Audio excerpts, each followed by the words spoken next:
Live. Hi, Hi. we're live. It's been a while since we've done one of these, so hello everyone. Thank you for those of you who are joining us. Sorry about those technical difficulties. This used to be part and parcel of what we used to do during COVID when we were all in lockdown, but it's been a while. But we thought we'd try and reintroduce it to talk a bit about some of the trips that we've got going on and give you some more information. So I'm just going to share my screen just so you can see the presentation. Bear with me a second.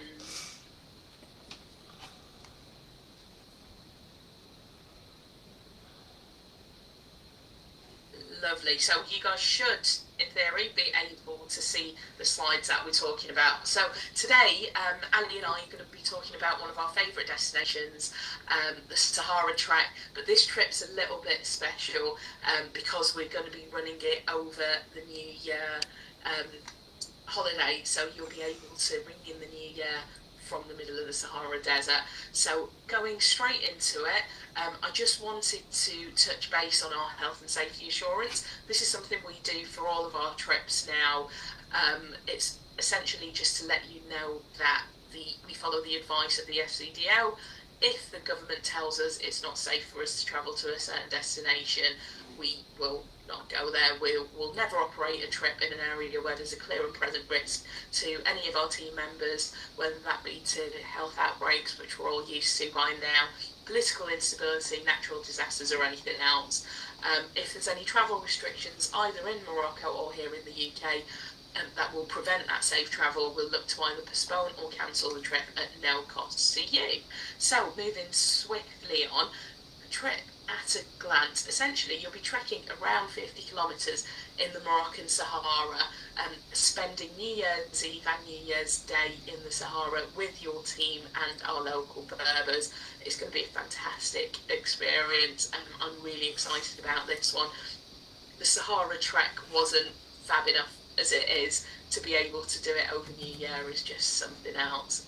So just at a glance, the trip grading is moderate. The temperatures will be around 18 to 20 degrees during the day, does drop to freezing at night. The trip duration is around 6 days, and that includes your travel days at either end. Essentially, that's 2 full days of trekking and 2 shorter days at either end. At In December, Morocco is 1 hour ahead of the UK. You'll be joined by our local team and support crew, as well as a UK different travel tour manager. I think we're all going to be fighting for this one. And you'll be camping throughout, as well as getting all the usual support you do on the trips. So we're going to go through in a bit more detail as we go through the slides coming up. So where exactly are we going? So the Sahara Desert spans across the whole of northern Africa. Don't worry, we're not tracking the whole thing. This little blue star here is the rough trekking area. Now, the Sahara comes from the Arabic word for desert, so when you call it the Sahara Desert, you're actually calling it the Desert. It's the largest dry desert on the planet, and it is absolutely huge. It's the third largest desert overall after Antarctica and the Arctic. And in terms of scale, it's almost as large as the United States or China. So we're just going to have a short video here showing you where we'll be going. So we'll be travelling from the UK. We land in Marrakesh, and before we set out onto our journey into the desert, depending on flight times, we may be setting off straight away and spending the night here in Ouarzazate, or we do this journey in one journey and stop for Ouarzazate in lunch, and then we continue off into the desert. Now, I know this says the highest dune in Morocco. Whether it is or not, I don't know. Whether you'll be climbing the highest dune, we couldn't say, but this was the only way I could get Google Earth to show me some dunes. So this video is going to zoom out a little bit, and I can show you roughly where we will be trekking. So the area where we will be trekking is shortly. It will just move out in a second. It's roughly in this area over here where my cursor is highlighting. So we will I've got a static map here just to show you. So we'll be flying into Marrakesh, and then we drive over the high Atlas Mountains, possibly staying in Ouarzazate or having lunch in Ouarzazate depending on the flight, and then carrying on over the low Atlas Mountains to our trek area here, which is close to the border of Algeria. So I'm going to pass over to Ali, who will tell you a little bit more about the itinerary. Lovely, thanks so much, Rubes. And I must apologise to anybody who is watching at the moment, because you might not be able to see our slides quite as well as we'd like you to be able to. So apologies for that. I think the writing may well be a bit blurred, but that's something to do on our side, so we'll look at that in the future. Anyway, itinerary, really excited about this. I love Marrakesh, as Ruhubia does too, so we can't wait to share all these details with you. So your first day, so you'll be travelling out on the 29th of December from an airport in the UK, usually is Gatwick.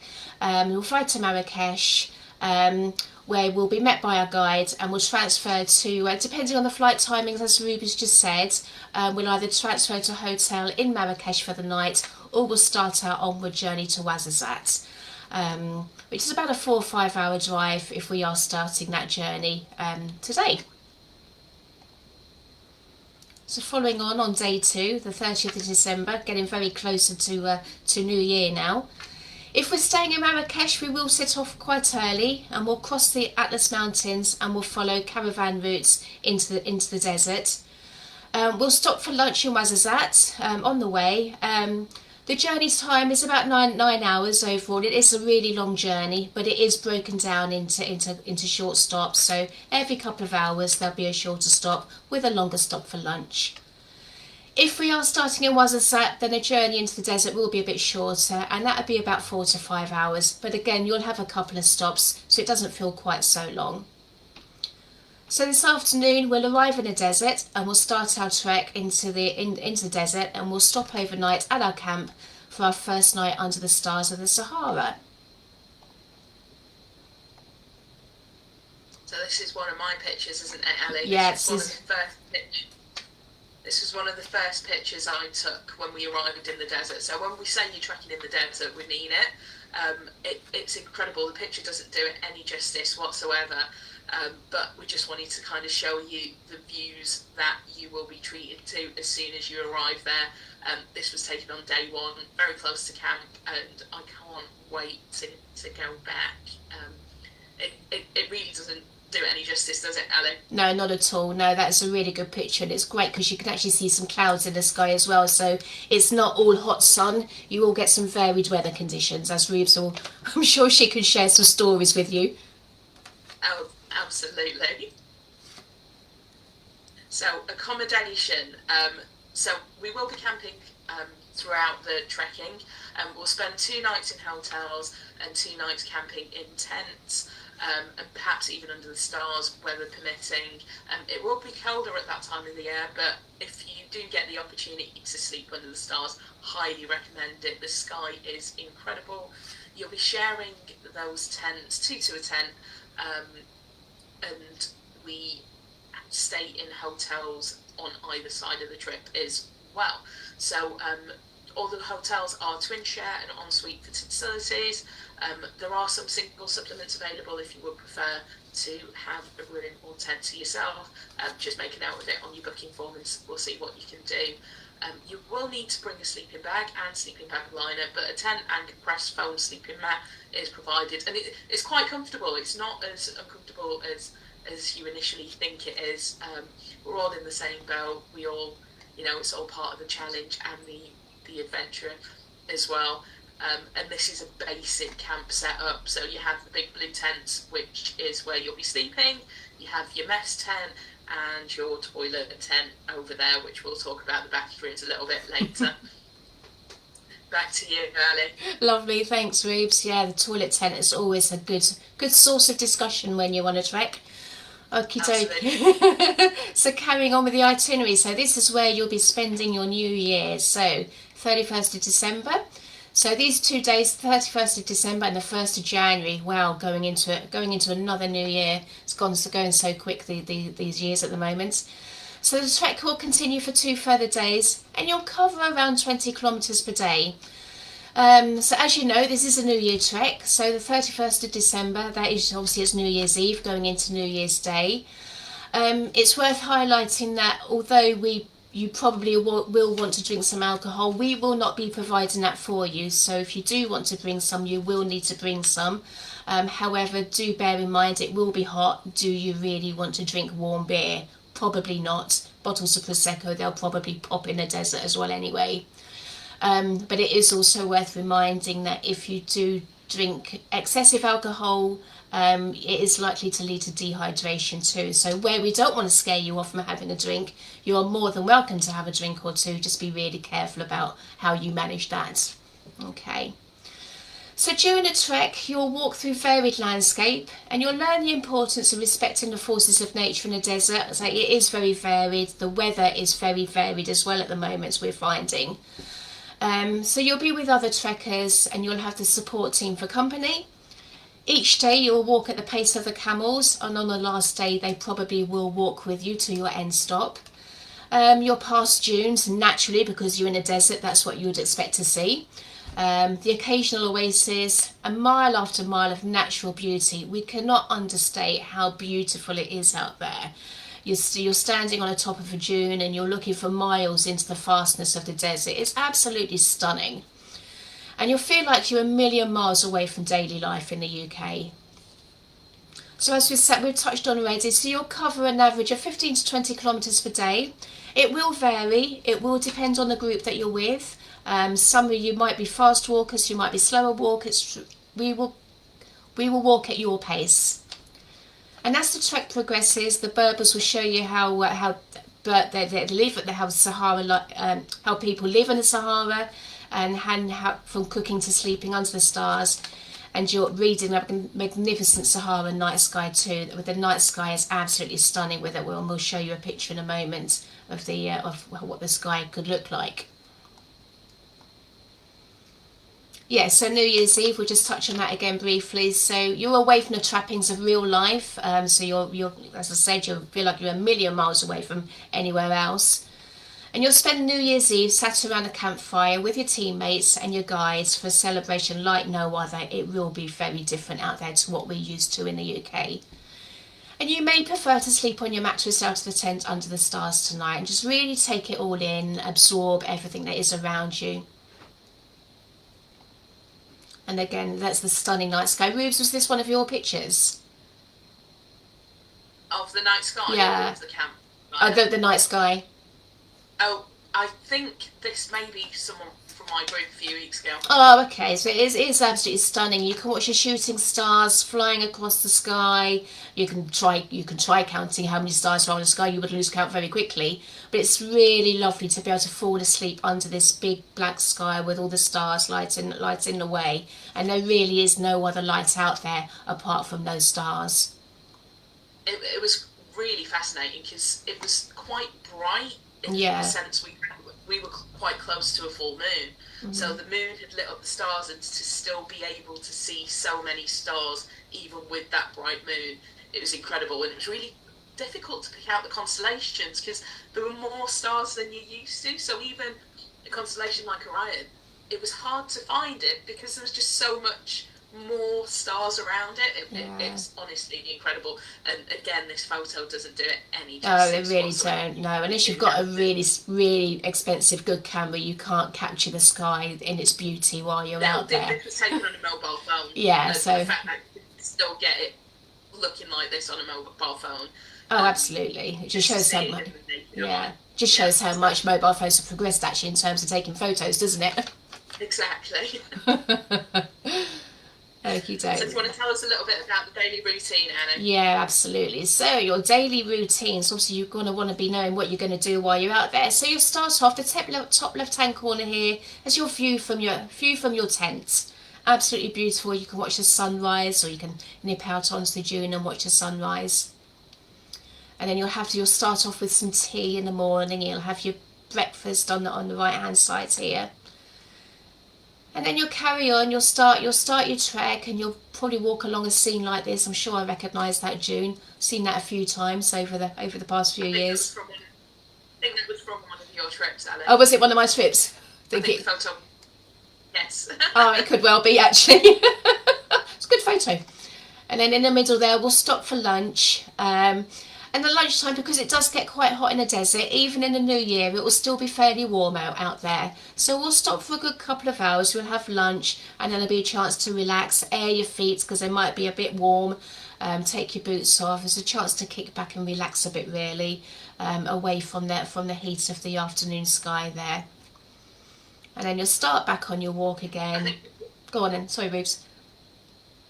Sorry, I was going to say, I think people are a bit surprised at just how long the lunch hour is, and you do get a chance to have a snooze. So having that siesta after lunch is always welcome. Absolutely, yes, very welcome. So like I said, after lunch, you'll start your walk back to the camp, and then you'll have your evening meal in the mess tent, and then hopefully a chance to have a campfire, depending on the weather. We don't know what the weather's going to be like when we're out there, but hopefully a chance to have a sit around a campfire, sing a few songs too. Okay, so a bit about the terrain. We've already said you've got a mix of terrain. So obviously you've got your dune fields, which I'm sure you'd be expecting to see. The desert doesn't really have much rain. We have seen some rain out there this year while we've been out there. Ruth can tell you all about that with her downpour that they went into. But mostly the ground will be parched and cracked. So even though they have had some rain, it sinks into the ground really quickly because it's just not. They haven't seen it for so long, so it just sinks really quickly. So you're left with this parched, cracked ground, which is it could be quite soft underfoot. River crossings, maybe, and we have this year. We've seen some water, so we've been able to cross the river. This it's very shallow, isn't it? They're not deep rivers, but yeah, but you so there is a chance possibly of being able to cross over some water anyway. And then you've got your stony hard ground. So these really are they're your dried up riverbeds in effect, really. Many years ago, these riverbeds would have been full of water, but now there's just this they're just very dry. So you're left with some stony hard ground as well. So it's quite important when you are preparing for your walk. It's worth preparing your boots and your feet for walking on this type of terrain, really, just to get your feet used to it, because this is probably a danger where you could start getting some blisters. So making sure your feet are really well prepared will really help you and make your journey comfortable. Absolutely. I think a lot of people think Sahara and think sand, and while there is a lot of sand, there is a lot of this other terrain, and it's important to prepare for that. Personally, I prefer walking on the parched, cracked ground. We called it brownie because it's almost like crispy on top and a bit squidgy underneath, Yeah. and that's the most comfortable to walk on. The dune, it seems like you're taking one step and sliding back three. And as you say, the stony hard ground it can be quite tough. You need to concentrate on where you're placing your feet so you're not going over on your ankle. But yeah, we had a couple of river crossings, torrential rain, which was very unusual for the desert, but it just goes to show anything can happen in adventure travel, and it soon dried up, and it was hot as anything the next day anyway. So yeah, we've had quite varied weather, sandstorms, rain. So we can't predict it. We will obviously get in touch a little bit closer to the time, to inform you of what the weather conditions will be like before you go. But just to bear in mind for now. So should I talk about Yeah, food? Ruth likes talking about food, so we'll pass that one on over to her. Yeah, Go for it. maybe this wasn't a good idea after lunch. I'm very hungry. So all your meals on the trek are prepared by a local cook who accompanies you throughout the journey. So that's breakfast, dinner, and lunch. We have breakfast at camp, usually outside while they're taking down the tents to move on to the next camp. Picnic, lunch. We meet the guides after your long morning walk. You settle and have your long lunch hour, and then when you get back to camp, there's a nice hot evening meal waiting for you there. All the meals are healthy, nourishing, filling, and very tasty. For those of you who haven't been to Morocco, the Moroccan food isn't very spicy, but they offer a harissa paste, which is a bit different to the usual chili sauces we might be used to. But you can add that to taste, so you don't need to worry about anything being too spicy. All the water used for the cooking and consumption is boiled, so it's totally safe for us to consume, and bottled mineral water is provided for you throughout the trek. So we fill up in the morning and then we fill up again at lunch, so water's provided. If you do have any dietary requirements, any allergies, do put them on your booking form just so we are aware and we can cater for most. And this trip is actually quite is all right for anyone who's vegetarian or vegan. You don't feel like you're missing out. It's naturally a lot of vegetables and things anyway. This meal that is photographed was one of the lunches, and it was totally vegan. So everyone had it. There was an option to add fish if you wanted, but it was lentils and salads and couscous, and it was the best meal I had out there. I loved every second, every mouthful of that. Some more food pictures for you here, just to show you the variety of food that you can get. You will get a lot of tagine, a lot of stewed vegetables, couscouses, rice, lentils. One group had jacket potatoes out in the desert. I've never had jacket Oh, potatoes really? out in the desert, but yeah, one group had jacket potatoes, lots of like barbecued meats and sandwiches and things, and also if weather allows it, you may be lucky enough to watch the Berbers cook some Berber bread on the hot sands. That bread tastes something else, doesn't Oh, it? it's And phenomenal. incredible. It's stunning. And you'd think it would taste sandy, but it really doesn't. You can't taste the sand on it at all. No, no, it's incredible how they do it, and it's cooked so quickly as well. Smells incredible. I could just live off that bread. I really could. It's It's good. It's incredible. good bread. So, leading swiftly on from the food to Oh, another topic of conversation that is quite popular is the bathroom facilities. So before I start talking, we do have permission of these two to use this picture. These guys were on my trip a few weeks ago, and we're all human. We all need to go. It is something that people worry about. Essentially, the bathroom facilities, there is no running water. You are in the desert. It is a hole in the ground where you do your business. We do erect privacy tents, so you can have a little bit of privacy. Some people do prefer to go wild, find a dune, find a tree to go in. You do what's comfortable for you, but privacy tents are supplied there for your own needs.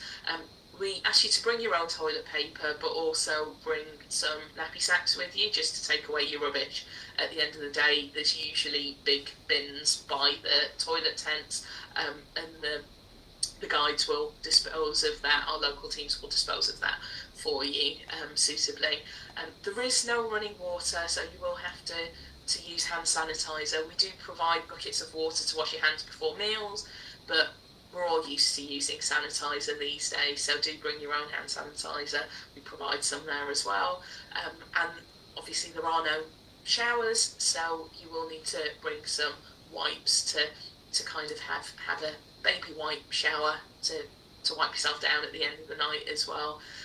Like I say, we're all in the same boat. Everyone kind of gets used to it. It's a little bit daunting the first time, but then it does become a weird topic of conversation amongst every group I've taken out every time. every single time. So I wouldn't worry about it at all. So, Ali, Fab. this Yeah. is one for you, isn't it? Yeah. Camels and creatures in a desert. Please don't worry about creatures you might see in the desert. They are going to be more scared of you than you are of them. You may see snakes. We did on my recent trip, well, about a month or so back now. I was on a trip, and we did see a snake. Not dangerous at all. Absolutely fine. Ran away from us. So please don't worry about anything like that. You may see scorpions. You may see spiders. You might even see a desert fox. It's not unheard of. But I say these creatures, they will avoid the campsite. I say they are more scared of you than you are of them. However, what is a desert? You will see camels. We use camels. They will transport our kit bags with us. They'll carry the mattresses, the tents, everything that's used on the campsite. They transport for us. Camels are extremely well looked after. We only ever use people that we do look after their animals really well, so please don't worry about anything like that. They are extremely well looked after. They're fed, they're watered. The porters, they treat them like family, and they will become part of your experience. If you're lucky enough, you'll get to walk alongside them while you're on a trek. With our trip, just with my group just recently, they walked with us on our last stretch of the walk on the last day, and there could be a chance that you can lead the camels. So there is every possibility that could happen. But they are wonderful creatures. They stink. They'll make silly noises. There'll be another topic of conversation for you. But they really are such beautiful. Every night when we got back to camp, would inspect all the tents for us, and he'd just kind of plod along and just kind of have a sniff around a tent and then go. But they've all got quite different characters, and yeah, the porters absolutely love them. We're quite proud of our responsible tourism policy here at Different Travel, so we wouldn't do anything that put those animals at risk or danger. Yeah. In my group, we didn't see any snakes or scorpions. We did see a desert fox hole, so we saw the den, but not the fox. But we saw some gerbils, which was incredible. Wow. Just scurrying along, went into its little burrow. But like you say, there's nothing there for anyone to worry about. It's all part of the desert experience. But the chances are they'll hear your footprints and scurry off anyway.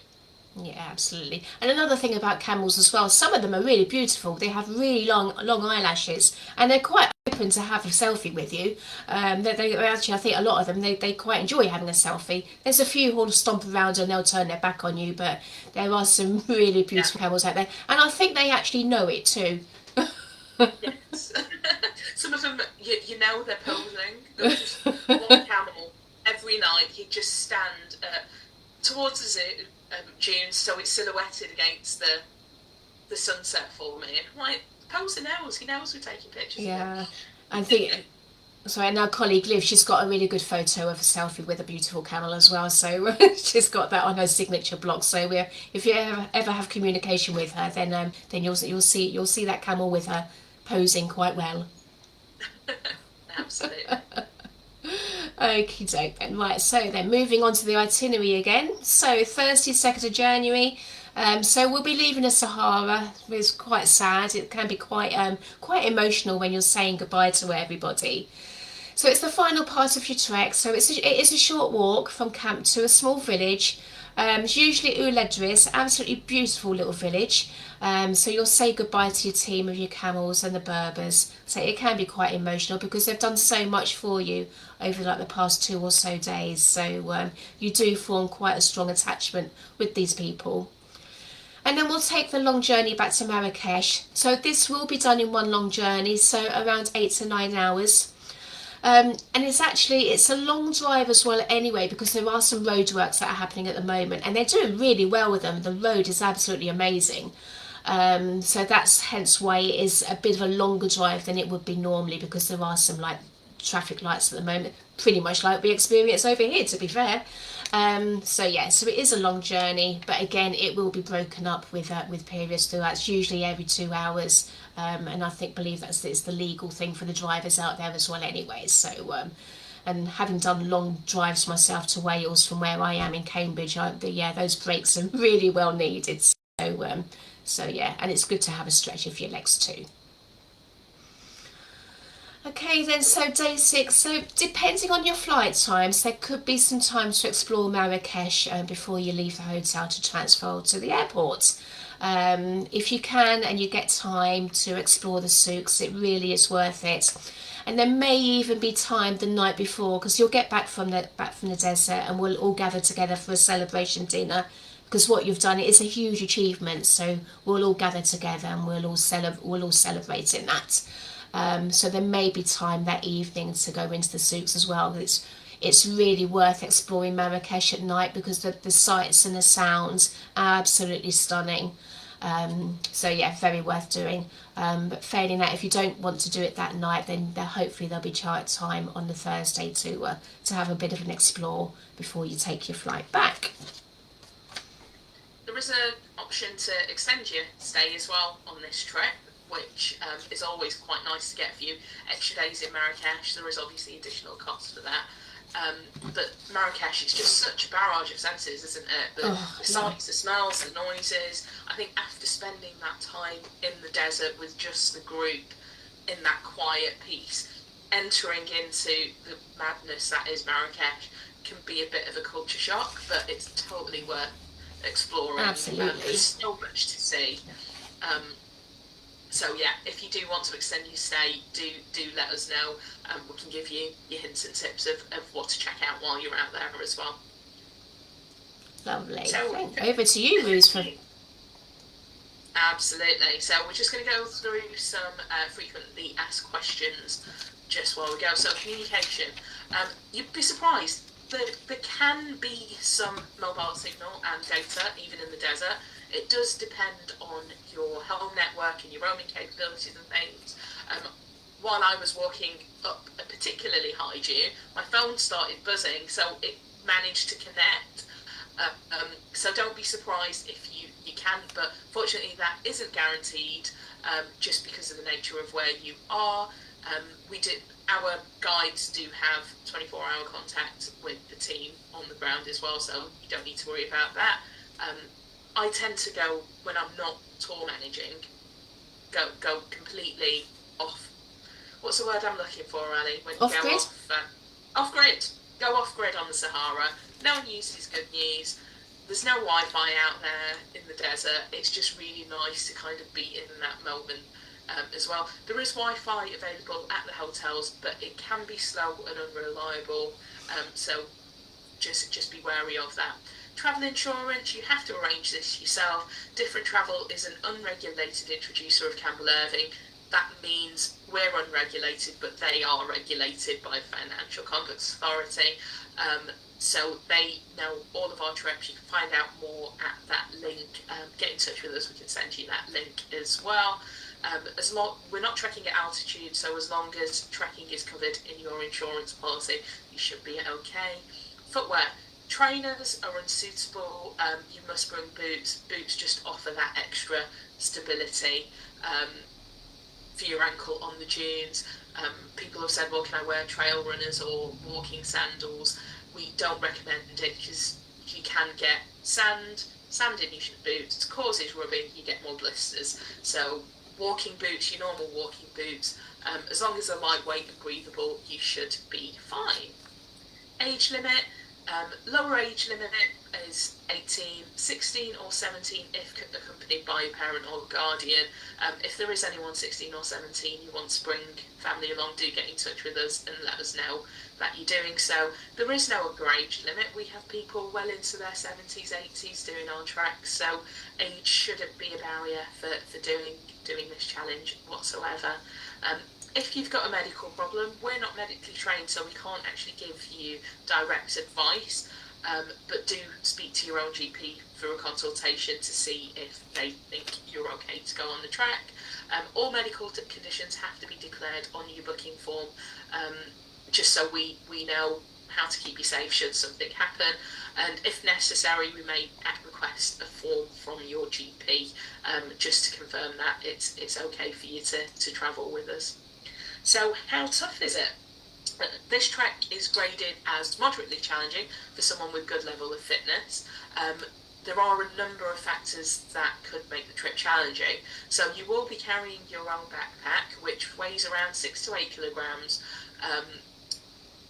each day. That contains all your water, your essentials for the day, sun cream, camera, extra layers if you wish, snacks. My snacks tend to bolster the weight of my day pack, so just bear that in mind. Do practice training with your backpack on your back. The camels will be carrying your main luggage overnight, It's not just sand, as we touched on earlier. While the sand is tough, the terrain is a mix as well. So you've got those hard, flat sections, the dried up riverbeds, the dune fields, and also some hard, rocky outcrops that you may hike up and over and back down into the desert as well. That could be a bit of a challenge for some, so bear that in mind. It wasn't be a desert trek without the heat. So the climate, expect very, very hot days and very cold nights. The temperature does drop quite a lot as soon as the sun goes. So some people find that a bit of a challenge. Me personally, it's the temperatures that I find a bit of the challenging thing. Unfortunately, you can't train for that heat, but it's just about learning how to manage yourself within that, knowing when to add layers, remove layers, staying hydrated, and just best preparing your body for that the best you can. So other people find the basic facilities the big challenge. You don't have running water, you are sleeping in tents, you're moving each night, living out of a bag. That could be a bit of a challenge for some people. The consecutive days of travel, the trekking, so you'll be trekking for 2 shorter days, 2 longer days, with very minimum recovery time in between. It's just about getting your body used to that, or it could be a bit of a challenge. I can't stress this enough. Don't underestimate the importance of training. The more training you do, the more familiar your body will be to recover, the more enjoyable the trip will be for you. It's your responsibility to come to Morocco as fit as you can be. The fitter you are, the easier it will feel, the more you can kind of experience being out in the desert and taking as much from this experience as you can. So how should you train? Best thing to do is get outside and start walking. As with all of our treks, just walking and being outside and walking and keeping on top of that in the build up to your trip really does help. If you're not a regular walker, start off slowly with some short distances. Then as you get more comfortable, you can increase your mileage, add more weight to your backpack, try different challenging terrains, just constantly building upon it. Hill walking with a backpack should feature highly, but if you live in an area where there aren't hills, there are other activities that you can do to complement that as well. So even if it's running, cycling, going out on a bike, gym workout, boot camps, all that helps to build up your fitness levels for this trek. It's really important to have strong core and leg muscles, so do supplementary exercises such as squats and lunges.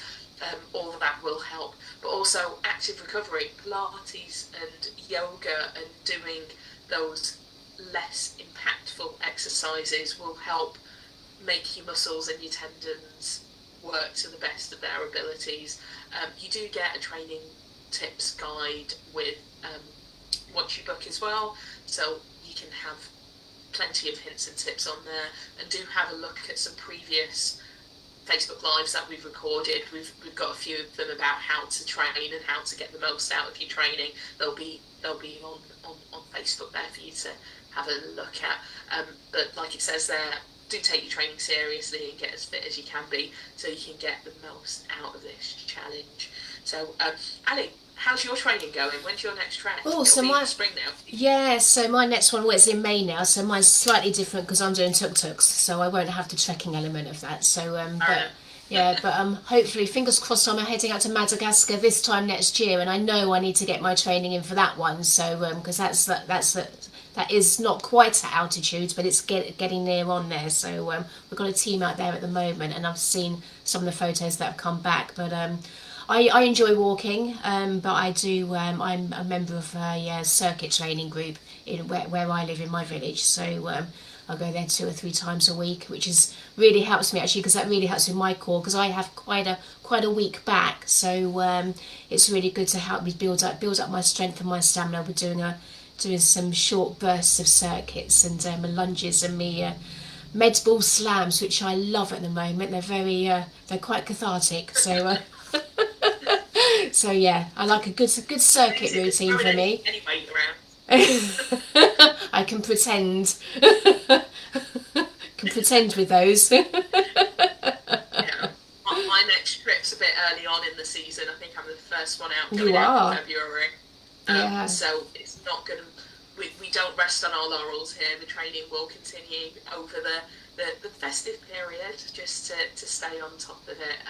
It's just really important to be as fit as possible as you can be on these trips to get the best out of it. Yeah, absolutely. Especially when it comes, it comes to leg recovery as well. It's yeah, you really do need that strength in your legs, and we can't stress the importance of training enough. Really, to be fair, because the last thing we want as a tour manager is to have a participant out there who doesn't feel that they can carry on anymore, don't feel that they can do it, and we really want to make sure that we can get you to their end goals. So, but sometimes you have to help yourselves as well. So we can't help you unless you help yourself too. So, yeah, do make sure you get all your training in. So, get yourself as fit as you possibly can be. So you can reach your end goal, whatever that might be. Absolutely. So what support can we offer them? Yeah, so what Do you want support can to we say offer this, you? Ally? Absolutely. So when you sign up, let me get my slides back up again. There we go. So when you sign up, you will be provided with a kit list. Please do read it. We list everything on there, and any questions on anything, please do get in touch with us. So you'll get your kit list, you'll get a trip dossier, which will give you all the information that you need regarding the trip. You'll also receive a training guide, as Rubes just said, and you'll also get some discount vouchers as well. You will be accompanied by a first aid trained tour manager and the guides out there too. So each one of us at different travel, we are all tour managers, and we're all expedition first aid trained as well anyway. So if anything was to happen, even if it's just something simple as blisters, we can take care of you, and we can look after you until we can get you some other help. But yeah, be assured we are all first aid trained. You'll also get a pre-departure meeting with your teammates and one of us too, depending on where you are in the country. If you're widespread, it's likely to be online. If you are quite close together, then we'll try to arrange that in person. And that's usually around 8 to 12 weeks before the trip will depart. And again, we'll touch on what you need to take, make sure your training's up to date, and anything else. So we'll go through those last minute things with you. On these open trips of ours, there is no requirement to fundraise, but if you choose to support a cause, you will have the full support of their fundraising team too. So there might be a cause that's local to you that you might want to fundraise for, and a lot of people doing a Sahara Trek, they will choose to fundraise. So and they'll probably do it for their local charity or even a national charity too. So, but you will get the full support of their teams too. Yeah, absolutely. I mean, like you say, there's no requirement on the opens to fundraise. You can just pay for the trip costs and come on a crazy adventure with us. Absolutely, yeah. And then do you want to run through the different Yeah, options that we've got for everyone? definitely. So the important bit, how much does it cost? So with this trip, there's a non-refundable £375 registration fee, which is payable at the time of booking. With many of our bookings now, when it is quite a high registration fee, you are able to split that over at least two payments if you wish to. Do get in touch with our bookings team if you'd like to do that. And then you've got the following options to pay the remaining trip cost balance. So you can self-fund, so you pay your own trip cost balance, quite a mouthful to say, which is £975. And you've got until the 18th of October 2024 to pay that, so it's about 11 months out now. You can go down the sponsorship route. Check with the charity first that they're happy for you to do that. So this is where you'll pay £1,950 by 4th of October for your chosen charity. And this includes £975 your tour cost balance and a £975 donation to the charity. You could go down the flexi route, so this is where you'll pay £975 trip cost yourself by the 4th of October, and you can also fundraise £975 for the charity of your choice. With this option, any fundraising cannot be used for your trip costs. Okay, so make sure that money does need to come from your own pocket. And if you are selecting a self-funded option, you are welcome to fundraise for any charity of your choice. It's not mandatory though, you really do not have to fundraise to take part in this trip. Again, any fundraising undertaken cannot be used for your trip costs. Okay, so what does it include? So it'll be your return flights from London, all transport in Morocco, your accommodation in hotels, your tents and your sleeping mats, all meals as specified in the itinerary, your English speaking guides, your support crew and camels, one of us, a different travel tour manager, and it is atoll protected as well, so your flights, your accommodation, everything is atoll protected. What doesn't it include? So it doesn't cover the cost of your own travel to get to the airport. You'd need to organise that yourself. Any personal expenses like so your drinks, your souvenirs, or tips we'll touch on just a little bit further down as well. So anything like that that you'd like to buy en route to the desert. Obviously you can't buy anything in a desert, but en route to or from, or while you're in Marrakesh. Any vaccinations, we can't advise on that. Please do speak to your own travel health surgery or your GP about that. Your travel insurance, we've touched on already. Tips, allow between £25 and £30 per person for your guides. And that covers not just your guides, it's your drivers into the desert, your cooks, your camel porters too. So it covers a variety of people. And then, of course, it's your trek kit and equipment as well. So anything that you need for the trek itself. So you need to cover that in your own costs. Okay. And who is right for this challenge? Well, to sum it up, really, on this slide, it's just about anybody. It might be someone wishing to kickstart a healthier lifestyle, someone who's a new gran. I'm about to become a gran for the 4th time. Well, I say gran, I'm not a gran. I'm not old enough to be a gran. I'm a nana. Just around about Nana. Christmas time, I'm a nana. So yeah, a new nana stroke grandmother. Someone who loves a bit of luxury and wants to sort of like just to tone it down a bit for 2 or 3 days. A mum with teenage daughters, dad with grown up children, young couple. Honestly, it can be anybody is suitable to sign up for this trip. Yeah, I think that's what this slide is really to show is if you think, oh, I don't think it's for me, chances are the reason you're giving yourself isn't a reason at all, and it is really open to everyone. And if it's something a bit new, something to try, something you've done before, want to do, there's honestly, there shouldn't be anything stopping you from taking part in the challenge. And it is a challenge. It's meant to put you outside your comfort zone to do it, but it's an incredible way to do it with some like-minded people. Yeah, absolutely. Yeah, it's a great challenge to be, and it's quite local to home as well. So you're not going too far. It's and it's I think the Sahara, but it's such a beautiful place anyway, and it really will push you out of your comfort zone. It really will. So how do you sign up? It's really simple. You just go on our website and click the big Book Now button. Fill everything online. You can pay your registration fees, choose which payment plans you want, and you're on there. You're already made your plans for the New Year 24-25. Haven't made any plans for this year's New Year's yet, but I really want to head out to the Sahara for next year. So get ahead of the game and book now. If you've got any questions or anything, get in touch with us and we can help you along the way. So the slide is just to end it, just to say what to expect. So adventure travel, it can involve an element of the unexpected, and standards won't be the same as you're used to at home. Things can be unpredictable, itineraries may change, but essentially you're out there for the challenge, and the important thing is to be flexible and positive and do it with a smile. That's what makes Adventure Challenge an adventure. That's what makes it a challenge. We've have incredible memories and stories to share from our time out in the desert and on any of our treks really.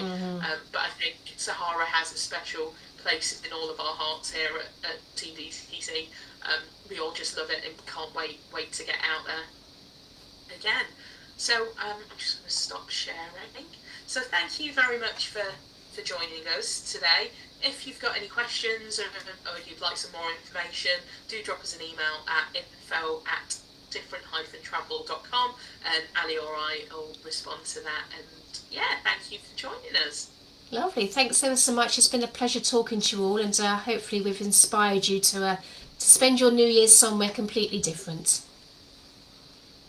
Thanks so much, everybody. Thank you. Bye-bye. Bye.